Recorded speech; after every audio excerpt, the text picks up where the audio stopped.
Bonjour et bienvenue. Aujourd'hui, on plonge dans une discussion assez intrigante.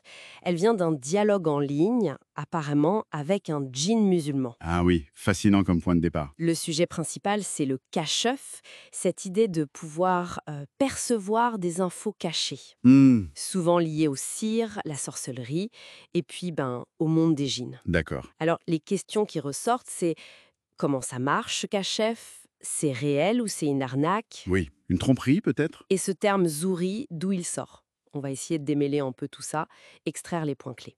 Allons-y. D'entrée de jeu, le texte fait une distinction Laquelle? entre ceux qui disent voir le monde invisible, les djinns, la magie, tout ça, Oui? et l'affirmation de la source qui dit non, la vision directe, c'est impossible pour les humains, Ah! sauf si le djinn prend une forme matérielle. On cite l'exemple classique d'Abu Huraira. Hmm. Avec le voleur qui était un shaitan. Oui, je vois. Exactement, c'est ça. Et là où ça devient vraiment intéressant, c'est l'explication du mécanisme derrière ce cache. Comment on obtiendrait les infos alors Alors, pour savoir si quelqu'un est ensorcelé, par exemple, il faudrait souvent le nom de la mère, Une photo aussi, c'est mentionné. oui, voilà, ou une photo. Et qui chercherait ces infos? Les chayatines, les démons, quoi. Hmm. Ils utiliseraient, genre, une analogie moderne, un écran de télé pour voir la personne.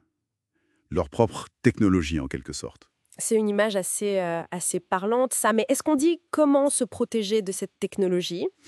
Le texte insiste plus sur la prévention par la piété, on y reviendra, mais avant ça, il y a un gros point sur le terme zouri. Ah oui, le fameux Zouri. Qu'est-ce qu'on en dit? Selon cette source, attention, ce serait pas du tout un concept islamique authentique. Ah bon? Carrément. Oui, une invention peut-être du XVIIe siècle, attribuée à des sorciers juifs, D'accord. avec peut-être une influence chiite. Le but, tromper des musulmans, leur faire croire qu'ils ont des dons innés. Pour mieux les contrôler, j'imagine. Voilà, c'est l'idée avancée.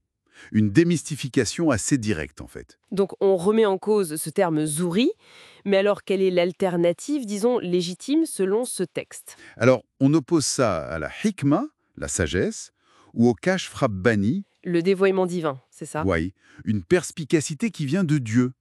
Pas un truc inné parce qu'on serait zouri. Non, c'est un don pour les croyants pieux, ceux qui lisent le Coran, La sourate al-Baqarah est citée, je crois. tout à fait, pour la protection, l'énergie spirituelle, et ceux qui s'en remettent totalement à Dieu.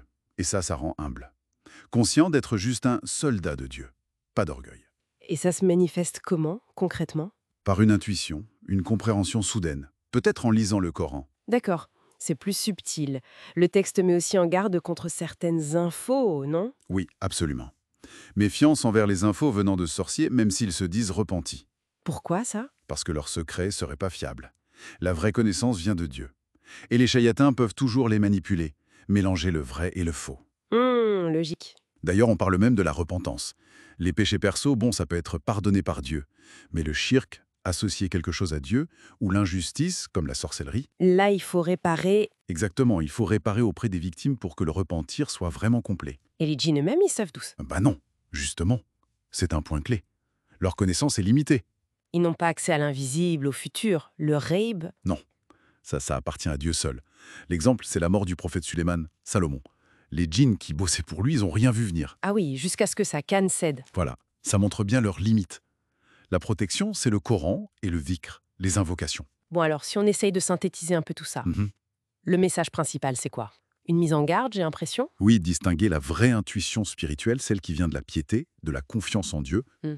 De ce qui est présenté comme des dons innés, genre Zouri, dont l'origine est douteuse ici. ou des infos obtenues par des moyens louches, avec les shéatines potentiellement. Et la solution, c'est toujours Coran et dévotion. C'est la seule voie sûre. C'est exactement ça. On démystifie certains trucs, mais on affirme qu'une inspiration divine, kashf rabbani, est possible. Mais sous conditions strictes. Très stricte. Foi, pratique correcte, et surtout l'humilité. Pas de recherche de pouvoir, pas d'orgueil. Et ça nous amène à une dernière petite réflexion. Oui, Avec tout ce qui circule aujourd'hui, sur Internet notamment, toutes ces prétentions au savoir surnaturel, comment cette distinction qu'on a vue, inspiration divine versus manipulation, peut nous aider à y voir plus clair, c'est une excellente question. à évaluer ce qu'on lit, ce qu'on entend. Voilà, de quoi réfléchir.